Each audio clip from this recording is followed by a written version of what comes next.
और अगर कोई पाजी सेकंड हैंड ले रहा है अपनी फर्स्ट बाइक तो क्या क्या चीज़ें ध्यान में रखनी चाहिए?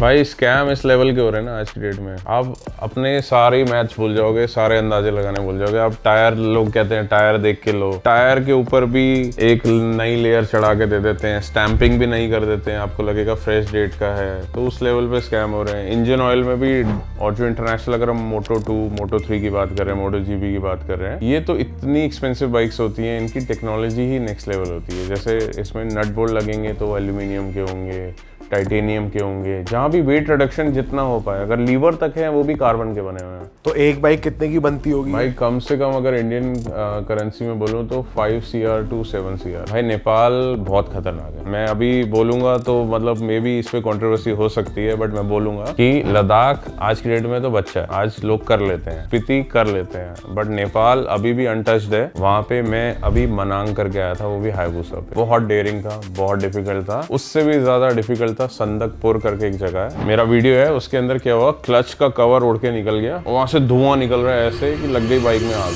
तो दोस्तों स्वागत है आपका एक और मज़ेदार एपिसोड में। आज के एपिसोड में दोस्तों गारंटी के साथ कह रहा हूँ आपको मज़ा आ जाएगा।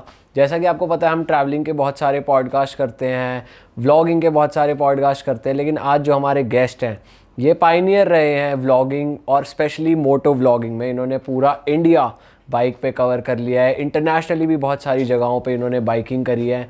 बहुत सालों से ये कंटेंट क्रिएट कर रहे हैं, बहुत अच्छा कंटेंट क्रिएट कर रहे हैं और अपनी फील्ड में इनकी बहुत ज़्यादा रिस्पेक्ट है। JS फिल्म्स पाजी, इनका पहला पॉडकास्ट है और हमारे साथ है। हम बहुत खुश हैं इस चीज़ के लिए। स्वागत है पाजी आपका। थैंक यू भाई, थैंक यू। स्वागत है जी। तो भाइयों हमारी तो आज वर्जिनिटी लूज हो रही है, तो कह के लेना कोई दिक्कत नहीं, क्योंकि सही का भाई ने आज अपना पहला पॉडकास्ट है, मजा आएगा। बिल्कुल। और पाजी जैसे अपनी बात भी हो रही थी, एक छोटे से गैराज से आप खुद काम करते थे, आप बाइक्स रिपेयर करते थे और वहाँ से लेकर आज जो मकाम है, भगवान की दुआ से बहुत सारा पैसा भी है, अच्छे वेल सेटल्ड हो आप, बहुत सारी दुनिया भी देख ली है। तो मज़ा आएगा बात करने में, आपके एक्सपीरियंसेस जानने में। 100%। आप कितने एक्साइटेड हो? बहुत ज़्यादा, मतलब बहुत खुशी हो रही है, क्योंकि ये एक फर्स्ट एक्सपीरियंस है और डेफिनेटली खुल के बात करेंगे, दिल से बात करेंगे and to the point. I think मतलब जितने भी लोग आज जुड़ेंगे ये वीडियो देखने में, कुछ ना कुछ लर्न करके जाएंगे और मोटिवेट तो 100% होने वाले हैं। आपके जितनी भी पहले की बाइक राइड्स रही हैं वो हम रिलीव करने वाले हैं, आप करने वाले हैं मतलब, और हम लोग तो सुनने के लिए बहुत एक्साइटेड हैं। मैं जानना चाहता हूँ सबसे ज़्यादा अमेजिंग और यादगार ट्रिप आपकी कौन सी रही है बाइक पे? यार देखो, हमारा तो कैरियर और हमारी यादगार जो राइड है वो थी हायाबुसा की, जो 17-18 में मैंने करी थी लद्दाख जाने की। वहीं से एक रिकग्निशन मिली, हिम्मत मिली कि यार पीछे मुड़ के नहीं देखना, बिकॉज मैं तो IT वाला बंदा था, रिस्क लेके बाइक ली थी, घर से पैसे लिए थे, क्योंकि एज अ सेड कि बहुत हम्बल बैकग्राउंड से आता हूँ मैं। तो ऐसा है, कभी हिम्मत नहीं हुई माँ बाप को बोलने की यार हायाबुसा लेनी है, लेके दो, जिद पकड़ के बैठ गए। ऐसा नहीं, इधर उधर से पैसे लेके मैनेज किया था। 5 साल लग गए थे मेरे को वो बाइक लेने में। तो वो बाइक लेके मैं लद्दाख गया था। तो कितना बड़ा रिस्क था, क्योंकि उन दिनों में ना लद्दाख लोग नहीं जाते थे सुपर बाइक पे। तो मैंने वो ट्रेंड सेट किया।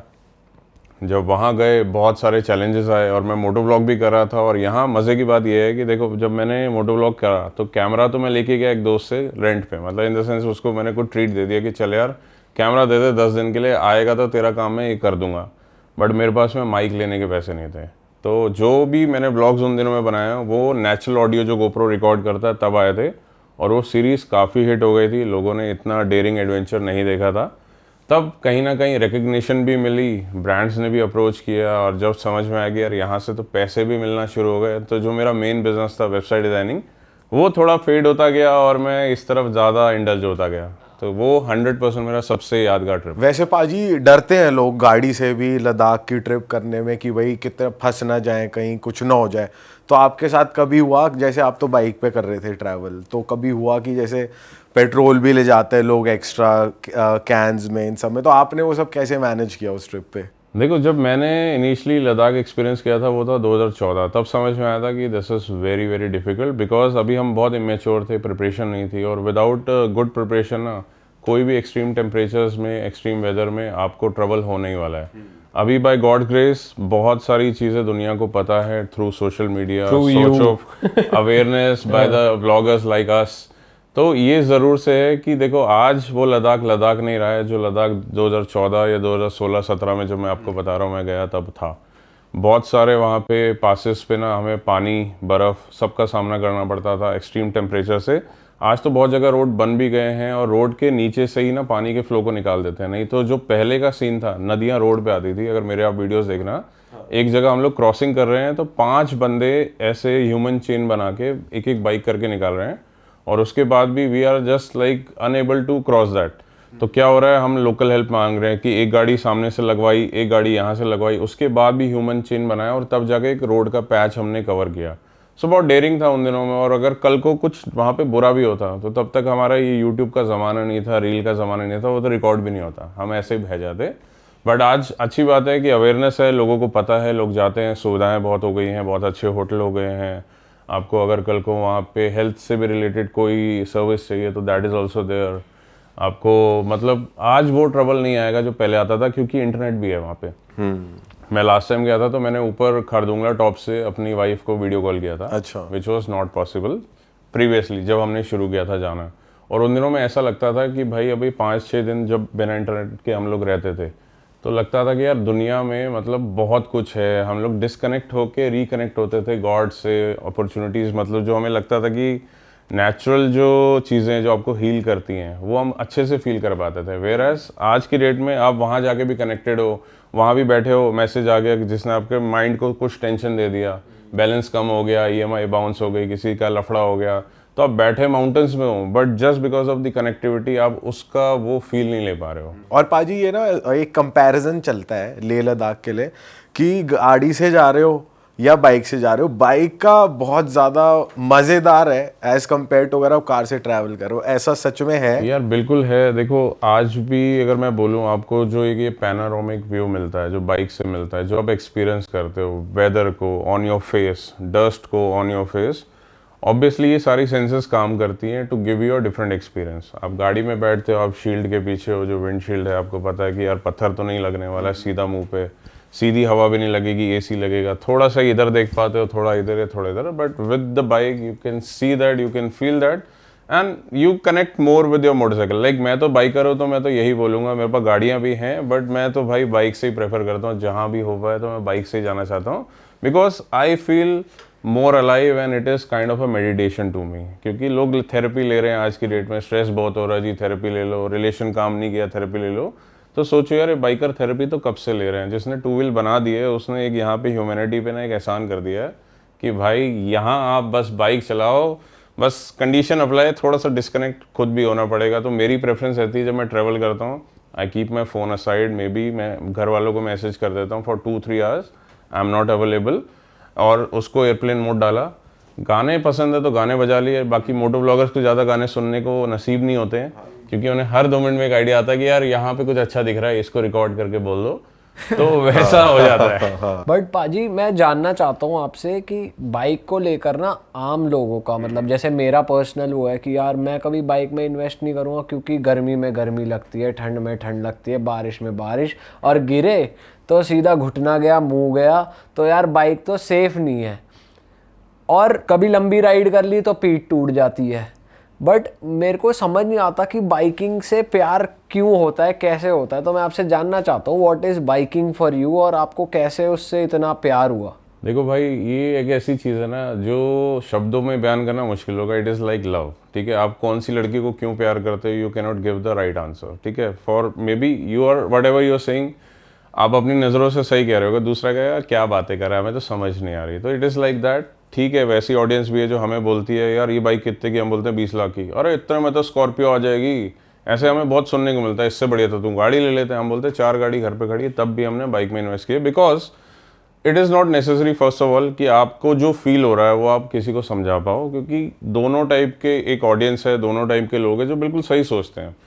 पेरेंट्स फॉर एग्जाम्पल, वो उनके लिए एक बच्चा बाइक पे जा रहा है और एक गाड़ी में जा रहा है तो गाड़ी is more safe any day, more convenient, आपको किसी भी वेदर में बचाएगी। वेयरएज बाइक पे आपको इन चीज़ों का ख्याल रखना पड़ेगा। But it is all about the feel, I think, मतलब जो फील मिलती है उसके लिए ये सब कॉम्प्रोमाइज़, सेक्रीफाइस और पैसा खर्चना लेजिट है, आई थिंक।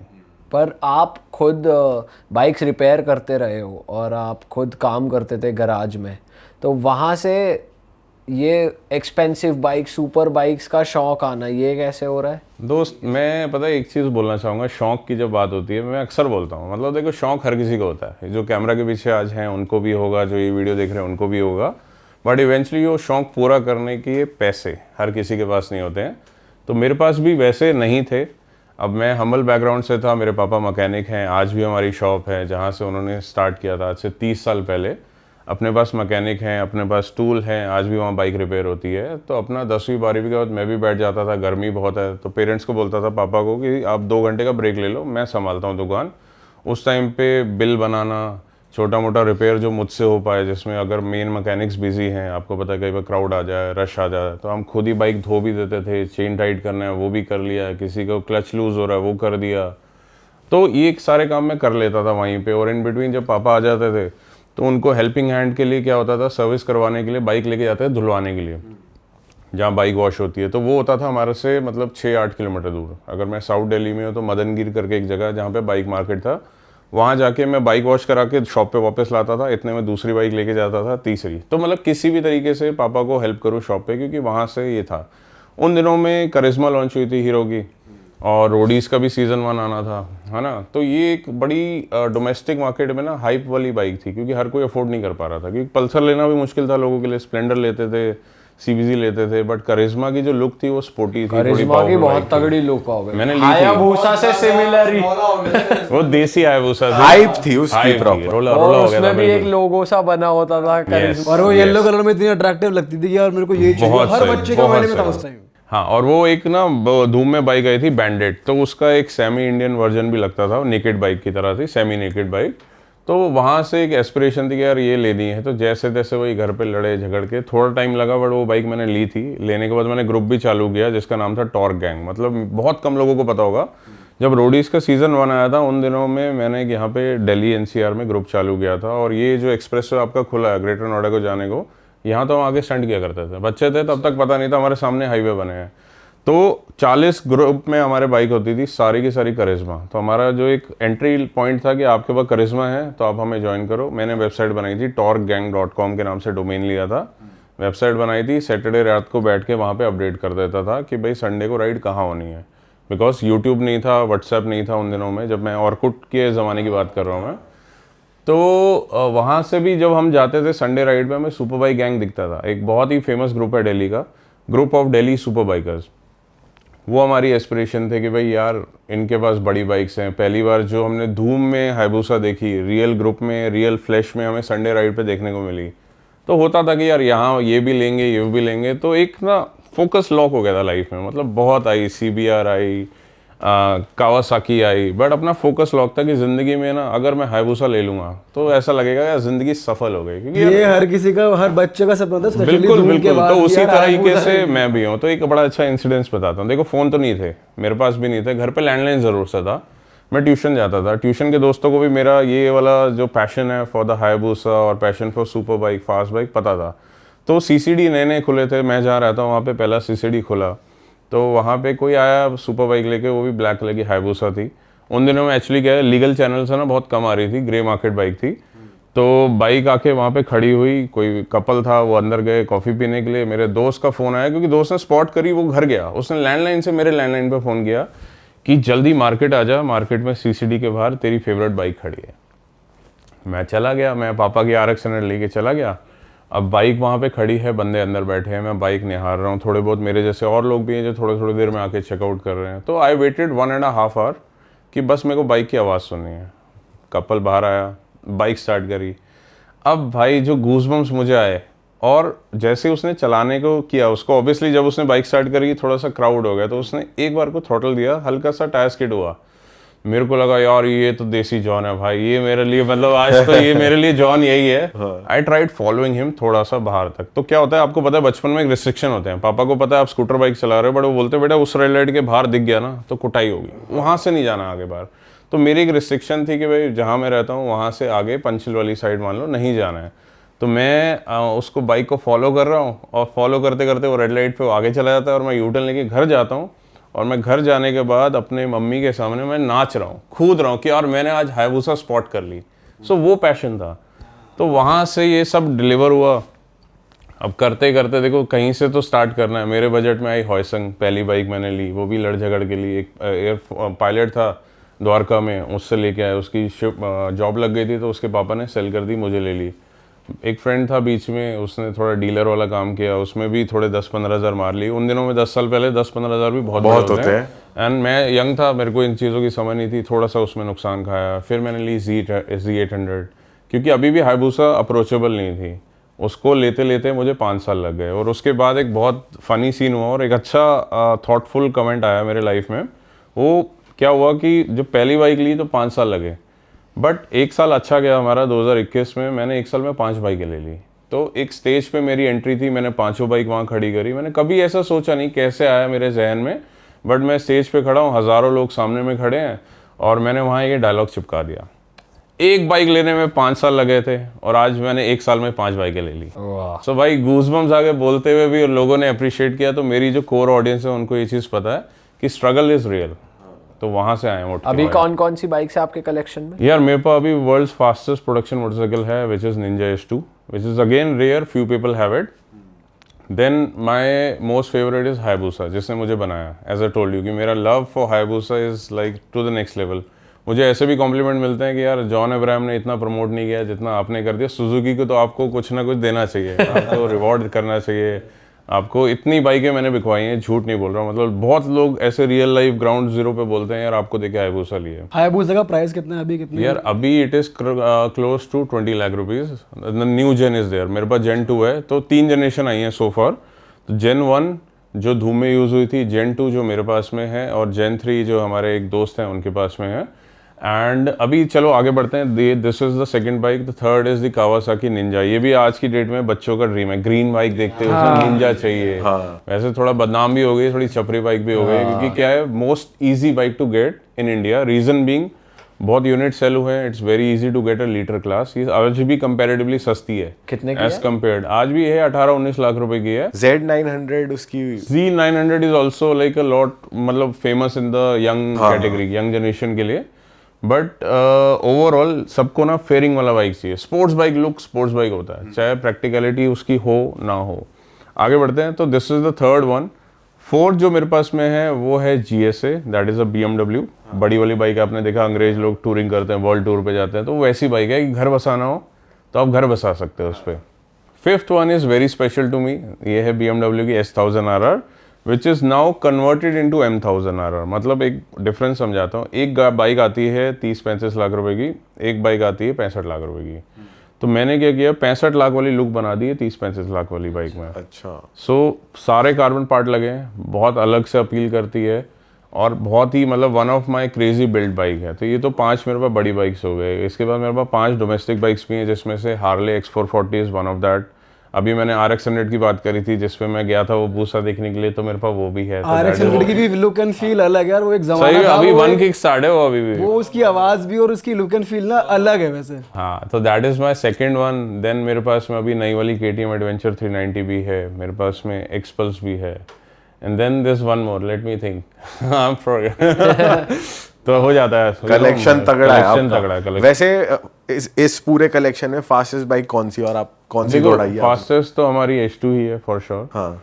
और जो सबसे comfortable to me is the Hayabusa gen 2। अभी बताऊं, मतलब 72,000 किलोमीटर्स ऑलरेडी कर दिए हैं। बहुत कम बाइकर्स ने किए हैं, मतलब एक बाइक पे, वो भी हायबूसा पे। कलेक्टिवली मैं बोलूँ तो मेरा तो 3 लाख किलोमीटर के आसपास का पूरा एक लाइफ स्पैन होगा बाइक्स के साथ में, क्योंकि बहुत सारी बाइक्स हैं मेरी ऐसे चली हैं 10,000, 20,000, 25,000, 50,000, तो थिंग्स लाइक दैट।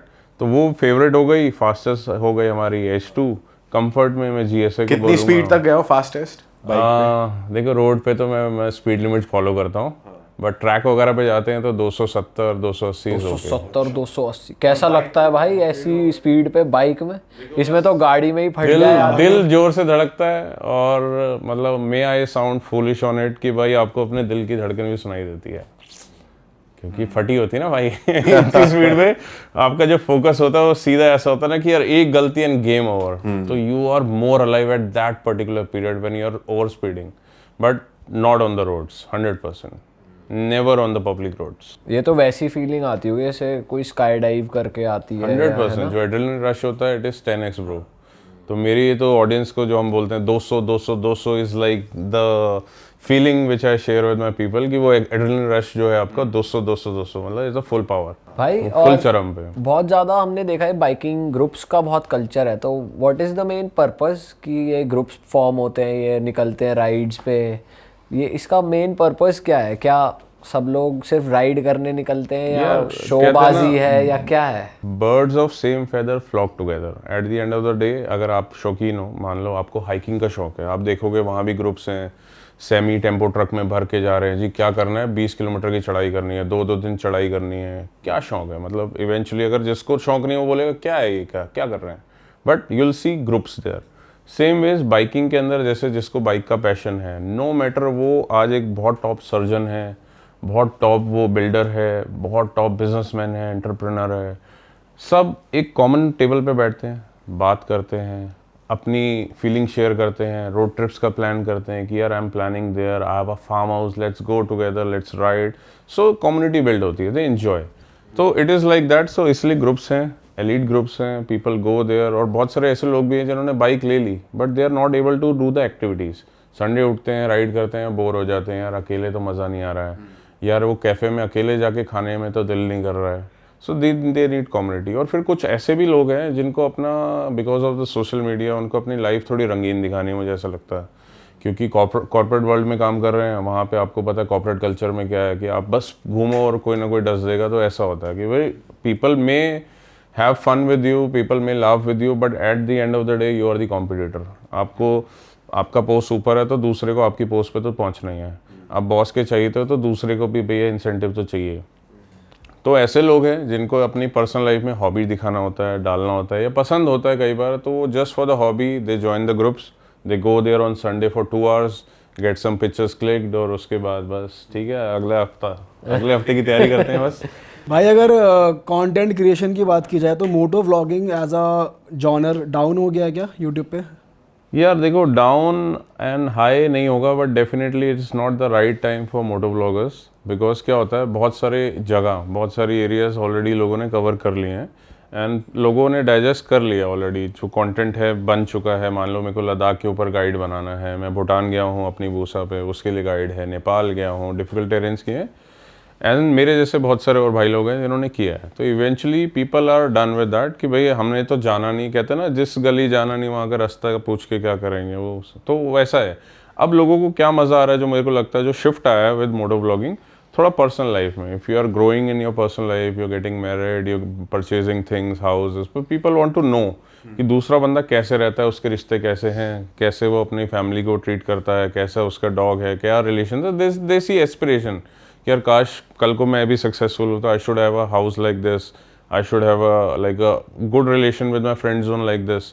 तो वहाँ थोड़ा सा शिफ्ट ज़रूर से आया है। सिर्फ जो स्टैटिक मोटो ब्लॉगिंग है, जो संडे राइड्स हैं, आई थिंक वो थोड़ा सा फेड हो रहा है। बट हाँ, इक्वली यहाँ पे ये चीज़ इंपॉर्टेंट है कि कुछ नई चीज़ें जो लोगों ने नहीं की, जैसे अभी तिब्बत के रास्ते खुल रहे हैं, कुछ लोग जा रहे हैं परमिट लेके, तो वो एक नया फ्रेश कंटेंट है फॉर द कम्युनिटी और वो हाथ खोल के वेलकमिंग है। आप कुछ ऐसा करो जो पहले नहीं किया तो वो आज भी उठेगा, वो आज भी चलेगा। बट जो कुछ लोग काफी रेयर बाइक्स पे कर रहे हैं, जैसे आप भी कर रहे हो, तो वो तो लोग अभी भी प्रेफर कर रहे होंगे देखना। Yes, eight few senses yes, क्योंकि देखो क्या होता है कि लोगों को आज भी वो H2 के बारे में थोड़ा सा जानना है कि उसकी सर्विस कैसे, मेंटेनेंस कैसी, क्या चैलेंजेस आते हैं।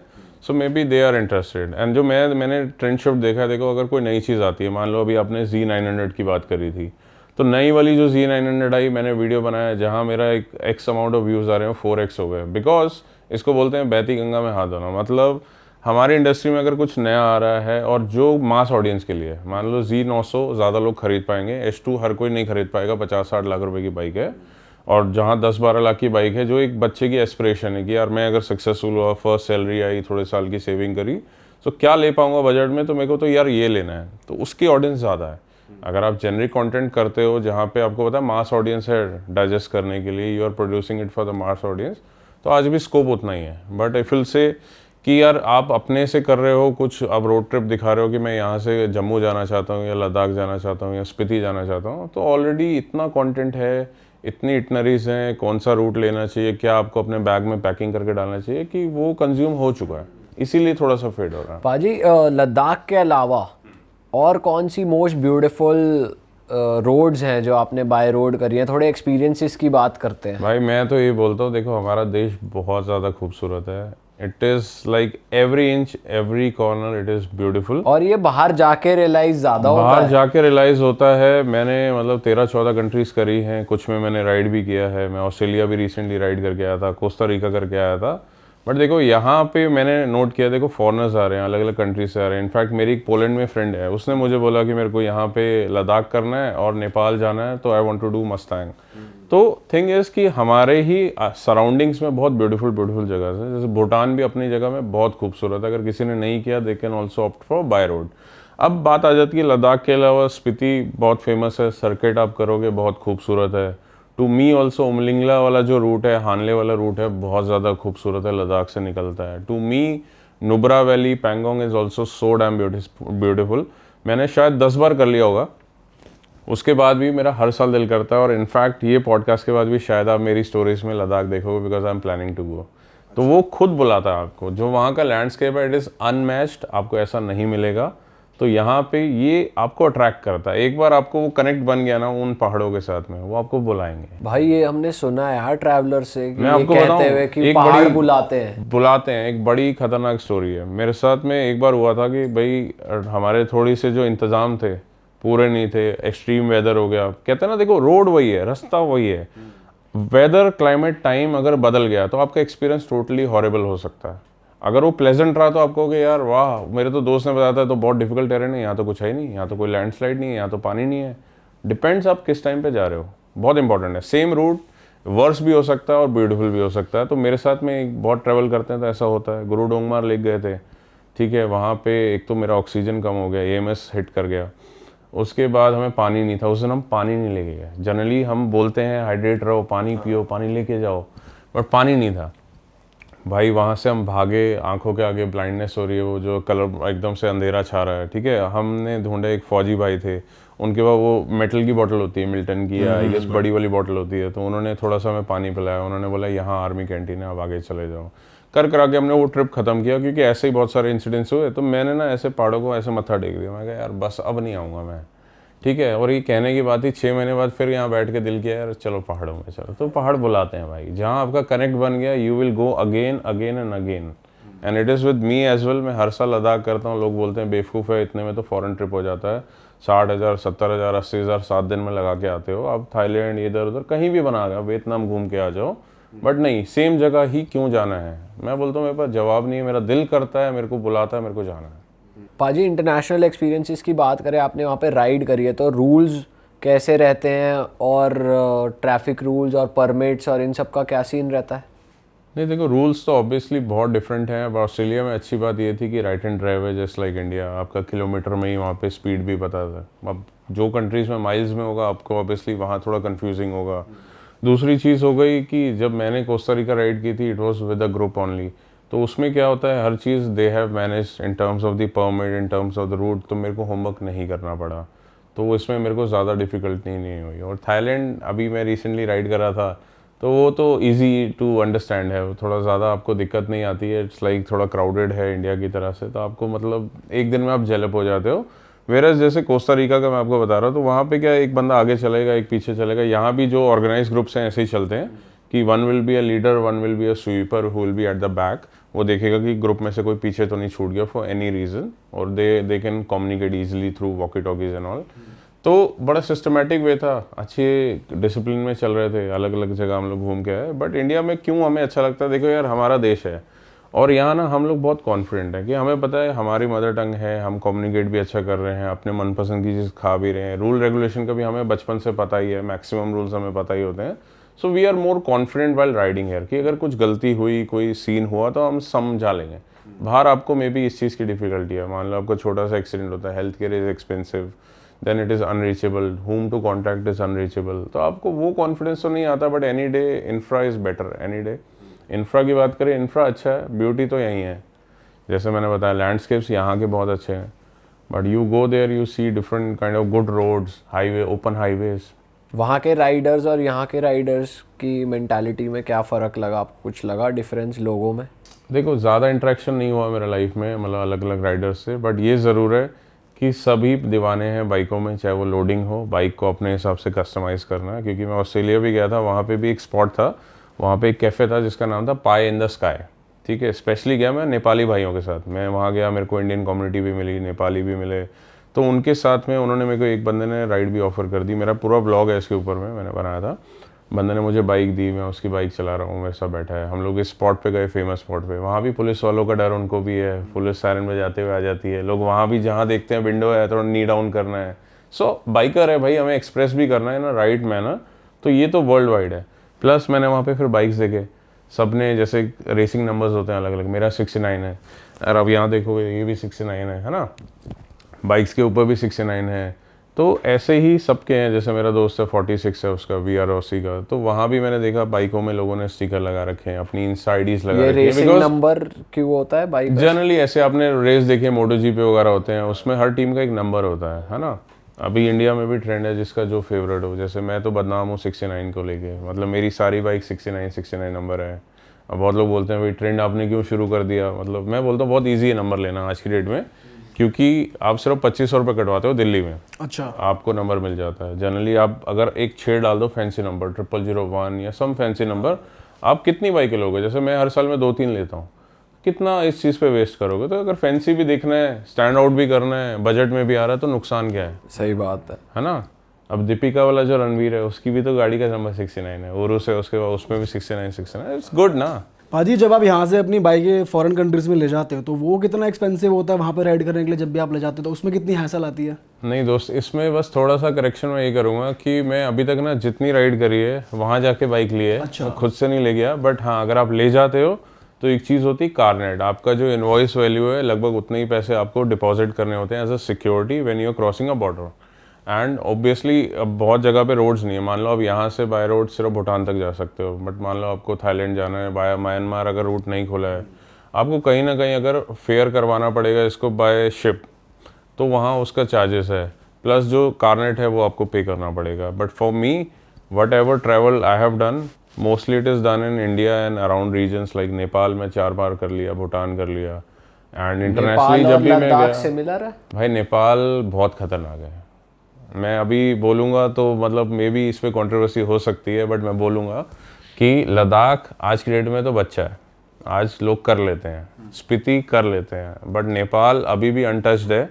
वहाँ पे मैं अभी मनांग करके आया था, वो भी हायबूसा पे, बहुत डेयरिंग था, बहुत डिफ़िकल्ट था। उससे भी ज़्यादा डिफ़िकल्ट था संदकपुर करके एक जगह है, बहुत क्रेजी चीज़ है, इसके बारे में बताता हूँ। Sandakphu and Sandakpur it is the same place, but India में उसको संदकपुर बोल देते हैं, नेपाल में संदकपू बोल देते हैं, if I am not wrong on this. तो ये वेस्ट बंगाल में टॉप हिल आता है, दार्जिलिंग से थोड़ा सा दूर है। इंडिया साइड से 2 व्हीलर्स अलाउड नहीं है, तो आपको नेपाल साइड से जाना पड़ता है। मैं अभी 3 महीना पहले गया था, मुझे कुछ लोगों ने ऐसा बोल दिया था कि हायबूसा वहाँ नहीं जाएगी, तो मेरे को लग गई दिल पे। मैंने आज तक जितने ट्रिप किए हैं 72,000 ऑन हायबूसा, वो सब मैंने ऐसे ही किए हैं, एक्सट्रीम मोस्ट डेंजरस। जैसे आप you name the passes in the country, I have done it on a Hayabusa on a super bike. Umlingla, Khardungla, Spiti, Sach Pass, Kilar Kishtwar, Guru Dongmar lake जो मैं आपको बता रहा हूँ, ये नॉर्थ ईस्ट में है, लाचन लाचुंग, तो वहाँ पर। तो ये भी मैं अभी रिसेंटली करके आया हूँ, तो ये भी है नेपाल के अंदर में। इट्स क्रेजी क्रेजी क्रेजी, मतलब कि इसके लोगों को नाइटमेयर आते हैं। तो जब मैंने लोगों को बताया मेरे फ्रेंड जोन में, I am about to do that on a Hayabusa, कहते हैं मेरे को गूज बम्स आ रहे हैं, और सच में इट वाज द स्केरियस्ट। इसी हिसाब से वहाँ पे लोअर मस्टैंग है, अपर मस्टैंग है, so that is a different adventure all together. But आपको सच में डिफिकल्टी आई? बहुत। क्या मेरे तो बूसा का इंजन बैठ गया होता। अच्छा। एक तरह से इतने ट्रिप मैंने किए, मेरा वीडियो है उसके अंदर क्या हुआ, क्लच का कवर उड़ के निकल गया, और वहाँ से धुआं निकल रहा है ऐसे कि लग गई बाइक में आग, और हमारा सबका दिमाग हो गया ख़राब। ओहो क्रेजी। तो पूरी रात नहीं सोए जी, हम बाइक वहीं छोड़ के आनी पड़ी। नेक्स्ट डे मैं फिर थोड़ा थॉटफुल गया वहाँ पे, हमने साथ में एक बैकअप भी लिया, एक्स्ट्रा पे किया उसको, MC लगाई इंजन वाली साइड, दिल्ली में 10 कॉल किए, मैकेनिक से पूछा भाई it is safe to go ahead और नो, उन्होंने कहा प्रिकॉशन लो, डू इट। मैं क्या करता था, मेरे 6 किलोमीटर बचे थे टू द संदकपुर टॉप, तो मेरे को था कि मेरे को वहाँ एक जो सनराइज होटल है वहाँ तक जाना है, and it has to be the first बूसा इन द हिस्ट्री। तो मैं बस 1 किलोमीटर चलाता था, 10 मिनट का ब्रेक लेता था कि इंजन थोड़ा ठंडा हो, क्योंकि ज़्यादा गर्म होगा तो वो जो कैप मैंने टेम्परेरी MC से लगाया है, अंदर प्रेशर बनेगा, क्लच प्लेट जलेगी बाहर आ और जाएगी। फिर से वो फट करके निकलेगा। अब वहाँ आपके रिसोर्सेज तो होते नहीं है, but back of the mind I knew कि ऑन द डे 2 वहीं का लोकल मैंने कैंपर रख लिया था साथ में। मैंने कहा भाई चलाऊंगा मैं, मेरी जिद है, मेरे को ये चढ़ानी है ऊपर, और अगर नहीं कहीं हो पाया मुझसे तो तू भाई कैंपर में लोड कर लियो और क्या होगा। बट भगवान ने साथ दिया, मैंने वो ट्रिप कंप्लीट किया एंड गेस व्हाट, मतलब लास्ट डे मैंने कितना किलोमीटर नॉन स्टॉप किया होगा, सिलीगुड़ी से दिल्ली लगभग 1500 kilometre, close to Non-stop? 15-30 kilometre 21 घंटे में नॉन स्टॉप एंड व्लॉग बनाते हुए। आपको पता है सिलीगुड़ी कितनी दूर है? मैं वहां से दिल्ली आ गया लास्ट डे, उसी बूसा पे जिसने ये संदक को टॉप आपकी किया। पीठ नहीं टूटी क्या? बेड से नहीं उठ पाए होगे आप? भाई ये मेरे को लगता है, मेरे को वरदान है, भगवान जानता है। देखो मेरे फ्रेंड जोन में बहुत सारे भाई लोग हैं, बहुत मेरे अच्छे दोस्त हैं, बट सबकी ना मेरे से कट काठ ही नहीं मिलती। हाइट हेल्थ वैसा नहीं है, मैं कोई भी बाइक चला लेता हूँ, और हुनर इतना है कि आप चाहे मेरे को ट्रैक पे दे दो, मैं स्टॉक टायर पे नी डाउन कर लेता हूँ। मेरे बहुत विजुअल्स हैं, जैसे जो रेसर्स चलाते हैं वहाँ भी कॉन्फिडेंस ही होता है आपको नी डाउन करने के लिए। So I am capable of that. Off road करवा लो, लॉन्ग टूरिंग करवा लो, मतलब आप मेरे को किसी भी पोजीशन में डाल दोगे, कोई भी मोटरसाइकिल दे दोगे, मैं चला लूंगा। तो मोटो जीपी बेसिकली अगर देखा जाए तो जब बाइकर्स टर्न लेते हैं तो पूरा ऐसे या, नील उनकी टच हो रही होती है, तो वो कर सकते हो आप? या दैट आई डू। अरे वाह, यही तो बात है कि ये मैं बोलता हूँ कि मेरे को ये हुनर है, मेरा ये वरदान है कि as of now no physical issues, no health issues in terms of riding a super sports motorcycle, super touring motorcycle to places like this. ना मेरी गर्दन में दर्द आता है, ना मेरी पीठ में दर्द आता है, बट एक दर्द जरूर है मेरे दिल में, वो जाता नहीं है। वो क्या है? बस वही है, बस यही है। मैं बोलता ना, बोलते हैं वो दोस्त यार मेरे मस्ती करते हैं, बोलते हैं यार आज मेरे यहाँ दर्द है, आज मेरे यहाँ दर्द है। मैं कहता भाई मेरे तो दिल के दर्द है, that is on a light note, that's it. But वैसे कभी एक्सीडेंट्स देखे हैं आपने? बहुत देखे हैं, मतलब हुआ है आपका भी पर्सनली? बहुत माइनर हुआ है, क्रैशेस छोटे मोटे हुए होंगे, बट कभी मेजर नहीं। बिकॉज जब से होश संभाला ना, I am a very sincere guy. मेरे को पता है कि लंबी रेस का घोड़ा बनना है भाई जिंदगी, समझ रहे हो? मैं जोश में होश नहीं खोता हूँ, और मैं यही एडवाइस अपनी ऑडियंस को हमेशा देता हूँ। प्रोवोक करने वाले बहुत लोग आते हैं कि रेस लगाएगा, छोटी बाइक वाला भी आ जाता है आपकी ईगो हर्ट करने के लिए, अरे क्या ले रखी यार, मैं मेरे से आगे निकल के दिखा। मैं बोलता हूँ भाई आप जीत गए। तो सीधी बात है, हमें तो लंबी रेस के घोड़े, हमें एडवेंचर में मजा है, टूरिंग में मजा है, हम कर सब लेते हैं, बट कुछ भी मैं ऐसा हार्डकोर घुस के नहीं करता। कह लो अगर ट्रैक की बात करूँ, मैं चला लेता हूँ, बट ट्रैक में भी रिस्क रहते हैं। आप प्रैक्टिस करोगे, आपकी स्पीड आपने निकालनी है कि आपने एक लूप जो है, आपने जो सर्किट है पिछली बार 2 मिनट में किया, अब अगली बार आपको 1.5 में करना है। तो मैं उस चीज़ में इंडल्ज नहीं होता, क्योंकि उसके लिए आपको वो 5 सेकंड का 2 सेकंड का फर्क लाने के लिए ना बहुत कुछ करना पड़ेगा, with your motorcycle as well, with your health also. आपको वेट भी रिड्यूस करना है और साथ में आप स्किल सेट भी बढ़ा रहे हो। ऑफ रोड के अंदर भी ऐसा ही होता है। मैं ऑफ रोड करता हूँ, अच्छे से जंप्स वम्प्स देता हूँ, स्टंटिंग वगैरह कर लेता हूँ ऑफ रोड के अंदर में, but if you have to participate in rallies, आपको एथलीट बनना पड़ेगा प्रॉपर। आपको वेट शेड करना है, आपको नए स्किल्स ऐड करने हैं, और उसमें उतना ही रिस्क होता है। जब लोग गिरते हैं, इंजरीज होती हैं जो 6 महीने उनको बेड पर डाल देती हैं, 3 महीने। So I don't do that. तो मैं कहता हूँ कि भाई I am like a person who can do everything, but not to the extent. मतलब एक लेवल तक करके कर दो खत्म, क्योंकि हमें लंबी रेस के घोड़े बनना है। I believe in, I want to travel more, I don't want to rest at home. And मेरे को उतना कोई ऐसा रिवॉर्डिंग नहीं लगता है कि किसी चीज़ के लिए मैं रिस्क लूँ। मान लो मैं आज रिस्क लेता हूँ, मेरे को ऑफ रोड करना है, बट मेरा रिवॉर्ड है वहाँ से मेरे को 50 लाख मिलेंगे, शायद मैं कर लूँ, but I don't see that rewarding कि मैं जाके प्रैक्टिस करके रेस लूँ, क्योंकि मुझे वो कीड़ा नहीं है। अब अगेन एज यू सेड कि क्या होता है कि बाइकिंग एंड कार वाले जो हम समझा नहीं सकते किसी को, तो ऐसे ही वो एथलीट हैं जो नहीं समझा सकते कि जिनको करना ही रेस है, उनको बचपन से एक जो किक मिल रही है वो रेस से मिल रही है, तो वो रिस्क ले रहे हैं। तो मुझे जिसमें नहीं मिल रहा है, आई विल नॉट डू। मेरे को ट्रैवल पे इश्क है और रिस्क है, तो मैं वो ले लेता हूँ कि भाई जब दिल करे, जहाँ मौका मिले, मैं ट्रैवल कराता हूँ। आजकल पाजी मोटो जीपी बहुत फेमस हो रहा है, तो आपका कभी अर्लियर डेज में दिल करे कि आप भी ऐसे राइड करो? या भाई पॉसिबल ही नहीं है। एक्चुअली क्या होता है कि जो मोटो जीपी राइडर्स होते हैं ना, वो इतने से होते हैं ना, उनके पेरेंट्स तब से उनको रेसिंग कराते हैं, उनके अंदर से डर खत्म कर। इंडिया में बहुत कम है ना ये ट्रेंड? एक्चुअली इंडिया में मोटर स्पोर्ट्स को ना सपोर्ट बहुत कम मिलता था, but thanks to lot of organisations और ये मीडिया एजेंसीज अभी धीरे धीरे अवेयरनेस आ रहा है। अभी अपनी ही बहुत सारे हमारे ना चैंपियनशिप्स आ रहे हैं, मोटोक्रॉस को लेके आ रही है। अभी सुपर स्पोर्ट्स का भी एक पूरा लीग बनेगा, अलग अलग टीम बनेंगी जो कॉम्पीट करेंगे, रेस करेंगे। तो इससे क्या होता है, अपॉर्चुनिटीज़ मिलती है, राइडर्स को बहुत अपॉर्चुनिटी मिलती है, यंग जनरेशन को बहुत मिलती है। नहीं तो आज तक पुलिस की नज़रों में तो हम लोग स्टंटर ही हैं। भाई घर वालों की नज़र में अय्याश हैं जो तेज गाड़ी चला ले और बाइकें चला भाई ले, अक्सर राइडर्स लफंडर दिख हैं। भी जाते हैं ना स्टंट वगैरह मारते हो, तो ऐसा लगता है ये तो लुच्छा है। देखो भाई, मुट्ठी भर लोगों से ना बदनाम तो मतलब कम्युनिटी हो जाती है, मैं मानता हूँ, बट सब ऐसे नहीं है। बट कुछ गलत राह पे है तो हम तो अपने वीडियोस के थ्रू ये बोलते हैं कि भाई देखो, लंबी रेस के घोड़े बनो, इज्जत रखो, इज्जत करो, और पब्लिक रोड पे स्टंट एटलीस्ट मत करो, हेलमेट ज़रूर पहनो। मतलब सेफ्टी बहुत है। हमेशा सोचो ना कि यार क्यों जीना है, किसके लिए जीना है। घर पे यार पेरेंट्स हैं, खुद को भी आप बेड पे पड़े हो 6 महीने टूटे हुए, तो क्या ज़िंदगी है। करेक्ट। टॉयलेट नहीं जा पा रहे, फ्रेश नहीं हो पा रहे, उस पर भी आप डिपेंडेंसी किसी पे रख रहे हो। बंदे को इतना अंतर्ज्ञान तो होना चाहिए कि आज मैं ये गलत करूंगा, आज मैं स्टंट कर रहा हूँ, बाइक पे खड़ा हुआ, गिर गया, ये टूट गया, कूलर टूट गया, हड्डी टूट गई, तो भाई आगे की जिंदगी पे कितना असर आएगा। So he has to have that. और भाई ट्रैक्स पे जो बाइक्स यूज होती है वो कंपैरेटिवली डिफरेंट होती है, जैसे बहुत H2 डिफरेंट होती है। क्या होता है इनमें फर्क, देखो थोड़ा बताओ। H2 तो ट्रैक के लिए है ही नहीं, पहली बात तो, क्योंकि उसमें वो टर्निंग वाली कैपेबिलिटीज ना के बराबर है। ड्रैग कर लेगी क्योंकि फास्ट है, it can go straight, but बहुत अजाइल नहीं है, आप बहुत आराम से उसको मैनूवर नहीं कर सकते हो। But at the end of the day जो ट्रैक बाइक्स होती हैं बहुत लाइट होती हैं, और जो इंटरनेशनल, अगर हम Moto2, Moto3 की बात कर रहे हैं, MotoGP की बात कर रहे हैं, ये तो इतनी एक्सपेंसिव बाइक्स होती हैं, इनकी टेक्नोलॉजी ही नेक्स्ट लेवल होती है। जैसे इसमें नट बोल्ट लगेंगे तो एल्यूमिनियम के होंगे, टाइटेनियम के होंगे, जहाँ भी वेट रिडक्शन जितना हो पाए। अगर लीवर तक है वो भी कार्बन के बने हुए हैं। अच्छा, इंडिया में बहुत कम लोगों को पता है कार्बन लीवर्स आते हैं, लीवर गार्ड आते हैं कार्बन के, तो वहाँ पे वो टेक्नोलॉजी यूज होती है। उनके इंजन भी अलग होते हैं। तो एक बाइक कितने की बनती होगी? भाई कम से कम अगर इंडियन करेंसी में बोलूँ तो 5 CR to 7 CR। अरे बाप रे। या वेरी एक्सपेंसिव। भाई ये बोलते ही वो विजुअल आ गया जिसमें बाइक टूटती हुई बहुत जा रही they है, have to have at least few bikes with them। Her team को करना पड़ता है, वहाँ टीम कॉम्पीट कर रहे हैं। हाँ, आपको पता होगा यामा का टीम है, यहाँ पे एक होंडा का टीम है जिसमें कैस्टल सपोर्ट करता है, LCR होंडा टीम है। ऐसे ही अलग अलग टीम्स हैं, वो कॉम्पीट कर रहे हैं, उनमें से चैंपियन निकल के आएगा। तो it is a very money involve profession.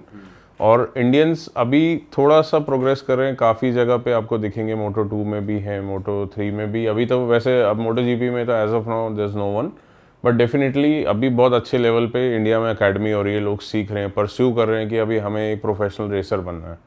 But ऐसी फैसिलिटीज़ पिछले 10 साल में नहीं थी जो अब हो रही हैं, and I am very happy about it. Honestly बोलूँ, being from the biking community, I think हमारे को जो नहीं मिला 10 साल पहले, ना इतनी चॉइसेस ऑफ बाइक्स, ना इतने अच्छे राइडिंग गियर, ना इतनी अच्छी अच्छी अकेडमीज जो आपको सिखा पाए, ना इतनी अच्छी अच्छी अपॉर्चुनिटीज़ आज बाइकर्स को मिल रही हैं।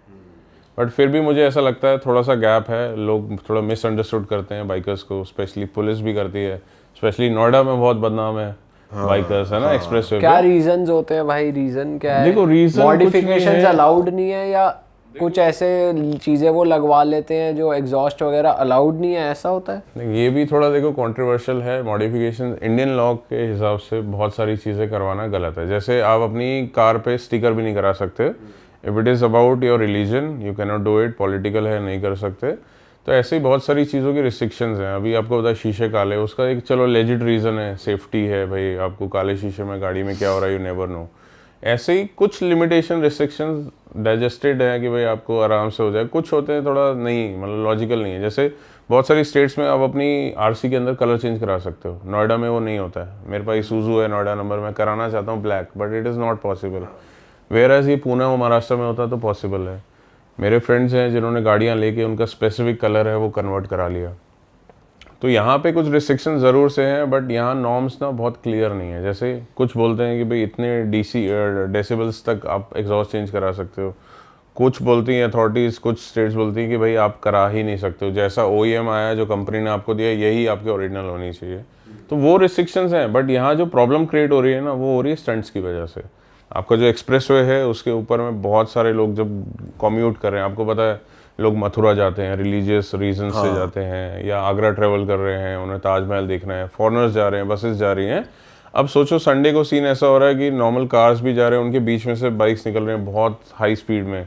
तो रिस्क तो दोनों को है, बाइकर भी जाएगा, बाइक जिसमें ठुकेगी वो भी जाएगा, इतनी स्पीड में नहीं बच सकती गाड़ी भी। Eight the end of the day गाड़ियों के साथ साथ लोग स्टंट भी कर रहे हैं, व्हीली मार रहे हैं एक टायर पे, तो that is also not correct. तो इसकी वजह से सिकनेस ज़रूर से इधर में है। और वो कुछ लोग ही करते हैं, नॉट एवरीवन। ये कंटेंट भी बीच में बहुत आ गया था भाई कि बाइक वालों की पुलिस वालों से लड़ाई हो गई, ये भी बीच में ना रील्स पे बहुत वायरल हो गया। हमारे बट वो लोग thumbnail- पर्पसली भी बना रहे थे, मुझे लग रहा है कि जानबूझ के वो अट्रैक्शन के लिए, व्यूज के लिए चल रहा था। ये तो है, देखो एक टाइम था जी ऐसे थंबनेल काम करते थे, हमने भी बहुत डाले हैं कि caught by police, stopped by police, police busted us. आज नहीं चलता। आज लोग स्मार्ट हो गए हैं। आज लोग स्मार्ट हो गए हैं, अभी उनको ना समझ आ गया कि कंटेंट मैटर ज़्यादा करता है। कहते हैं content is king, not the thumbnail and the title. Right. Content में दम है, कुछ उनको उससे गेन हो रहा है, किसी सिचुएशन से उसको बाहर निकाल रहा है, तो बहुत इंपॉर्टेंट है। स्पेशली आपने देखा कोविड टाइम्स में बहुत सारे चैनल राइज हुए, आज भी they are doing so well. Reason क्या था, बहुत सारे लोग किसी भी मेंटल स्टेट में थे।